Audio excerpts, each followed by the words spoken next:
Assalamualaikum warahmatullahi wabarakatuh. Mitra-mitra sadayana penak denya sareng Kang Ari dina acara dongeng Sunda. Ieu dongeng Sunda teh anu nyenak carios Sobat Siluman seri ke-18. Ieu dongeng Sunda teh karangan Kang Ari Bentar. Mudah-mudahnya mitra-mitra ieu dongeng teh ngajentenkeun panglibur kana kalbu pang beberah kana mana. Kamari teh nuju nyarioskeun di bumina Juragan Onot. Nyata Juragan Onot nuju ngobrol sareng Neng Wuning. Bikajenya mitra-mitra yen peng beja yen gana teh tos ugi di kabumi. Dar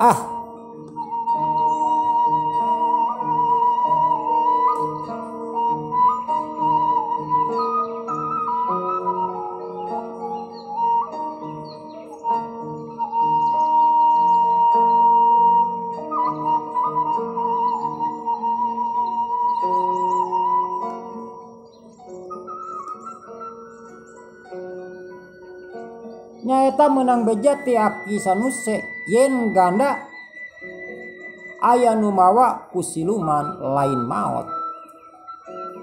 Tapi lain deui anu katarimana ku Juragan Onot. Juragan Onot mah menang beja kitu teh huntuna kekerot panona bolotot peureum. Siga anu mabok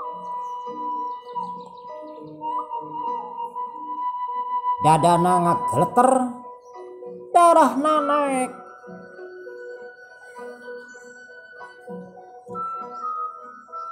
Jadi mitra-mitra anu ka Bandungan tina ieu acara dongeng, hiji jelema anu geus ngarasa salah bari manehna nyieun kajahatan. Jadi lamun gagal dina ngalakuin kajahatanana justru manehna sok amek. Contoh anu dilakukeun ku Juragan Onot, manehna ngawadalkeun tapi ganda bisa balik deui manehna nafsu. Waktu teh teu karasa ti kajadian diwadahkeun ganda ka siluman oray ku Juragan Onot geus aya kana samingguna. Harta Juragan Onot bener-bener dicokot ku Prabu Nagabodas. Mimiti domba embe jeung sapi anu Juragan Onot paraeh. Bari paehna teh teu leum-leum sakali 30 nepikeun ka 100. Atuh domba embe jeung sapi anu Juragan Onot tinggal satengahna. Ari palawija, pepelakan, jagong, suuk, cengek, tomat anu aya di kebon oge mimiti pararaeh tutung. Siga anu diduruk, malahan mah jagong anu rek dipanen pisan ku Juragan Onot teh ngadak-ngadak tarutung.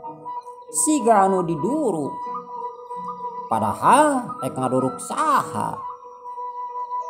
Atuh puguh Juragan Onot rugi pisan.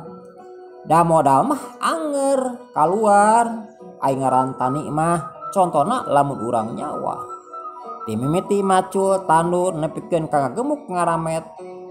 Pasti eta dimodalan can ku biaya menerkeun cai. Pas panen bea ku beurit anger we biaya mah. Model anu karasa ku Juragan Onot modal anger ari panen mah henteu. Atuh jarak saminggu ge kakayan Juragan Onot tinggal satengahna deui. Lain di kieu Juragan Onot asa bencar sirahna. Ari ganda harita teh geus ngukut domba embe jeung sapi. Jeung aneh pisan mitra-mitra eta domba teh gancang reuneuhna. Meuli kamari isukna teh joreuneuh deui.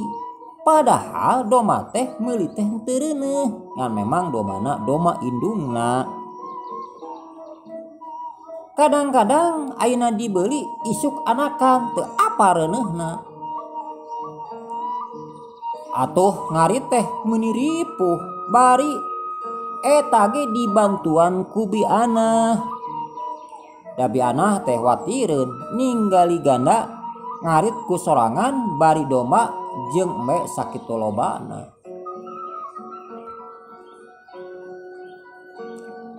Nya atuh ganda teh nitahan batur anu ngarit aya kana opatanana.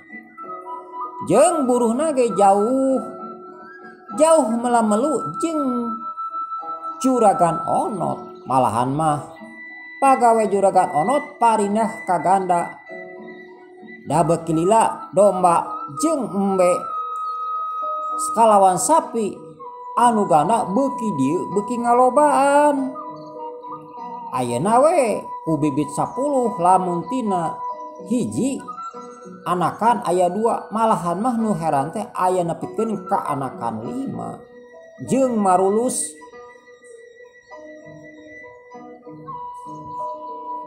Kadang-kadang sapi oge anakana anu 3 anu 4, padahal teu asup akal sebenarnya mah.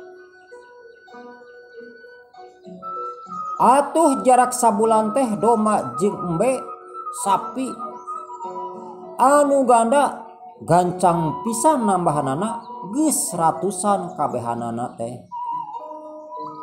Malahan maka pagawe Juragan Onot geus pindah kabeh ka ganda. Tapi nya ge ganda geus loba harta teu ieu gede hulu angger we sifatna teh kitu. Sumawana bianah oge teu ngadak-ngadak beda tingkah. Angger we handap asor ngan ayeuna mah manehna bisa merek ka batur, merek maweh ka sasama, nulung kanu butuh, nalang kanu susah. Estuning teu lebar. Ceuk kasarna mah ditataan saha anu teu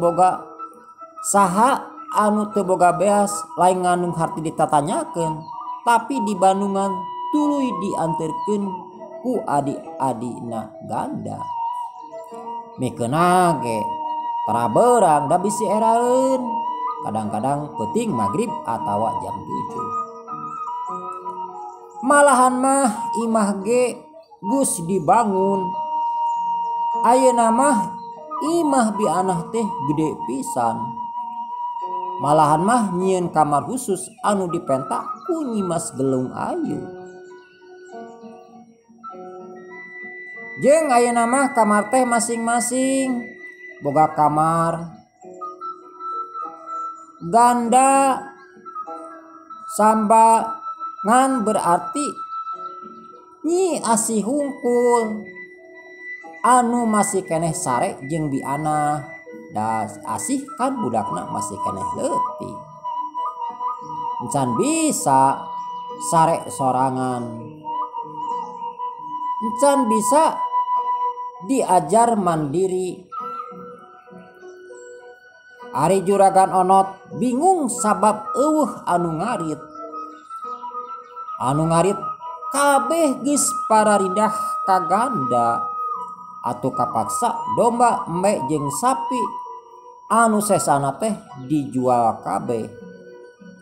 Bari dijualna teh marurah.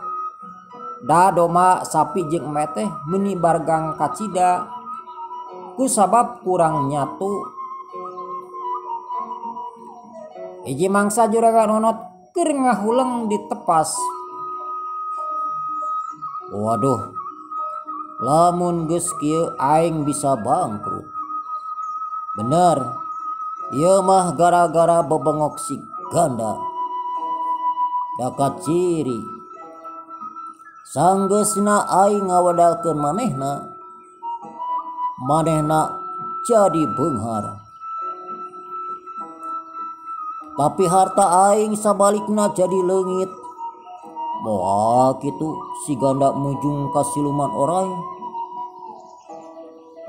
seperti aing kitu cek hatena juragan Onot.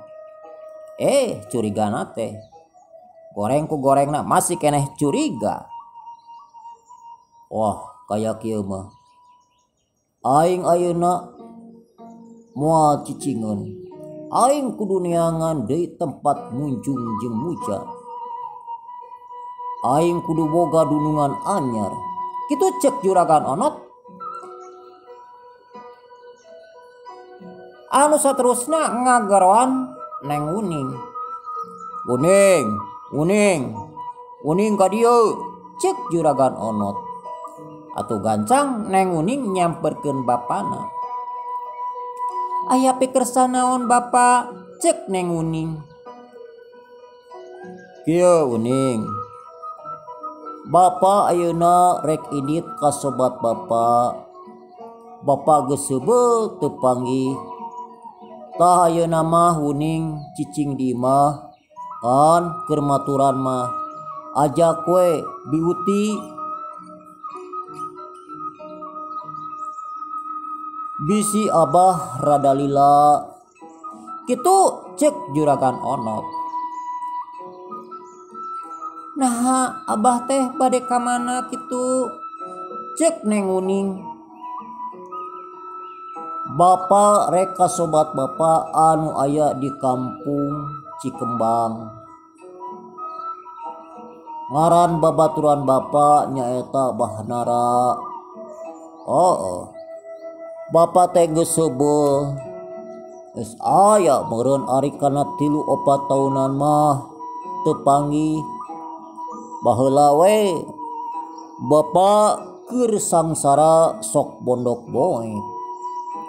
Tah ayeuna Bapak geus beunghar, hayang we malikeun kahadian ka manehna. Kitu alesanana juragan Onot. Masa gilek juragan Onot mah. Mohon mangga Pak, bade iraha angkatna. Cek Neng Uning. Rek ayeuna we Uning, mengpeung isu keneh. Jadi ari engke mah kaburu beurang, kaburu panas. Lamun di engke-engke deui, kaburu hoream. Cek juragan Onot. Mohon mangga atuh Pak. Atuh geus kitu mah juragan Onot anu saterusna indit rek nuju ka kampung Kembang atawa kampung Cikembang. Rek ka imahna Bahnara. Malahan mah juragan Onot mawa salin jeung duit sacukupna. Soalna bisi lila di dituna. Ari Bahnara teh sobat dalitna baheula keur mangsana neang kabeungharan. Keur mangsana neangan ngulik kabeungharan. Ari Bahnara mah ka siluman bagong, ari juragan Onot mah ka siluman oray. Malahan mah dina inditna juragan Onot teh ngilu kana truk anu keur ngangkut barang rek ka kota. Da baheula mah mitra-mitra susah kendaraan teh. Ai kareta api mah aya tapi di kota. Ai saldo delman aya tapi da saldo jeung delman mah tara jarak jauh. Da harita oplet teh can musim. Aya ge truk gelebeg dea anu kenal potna teh mulek. Eta ge tara unggal jam. Paling sapoe nya sakali ngaliwat. Da tara kuateun 2 rit 3 rit kusabab jarakna jauh kacida ti kampung Buhun ka kota teh. Malahan mah supir teh diberi duit ku juragan Onot.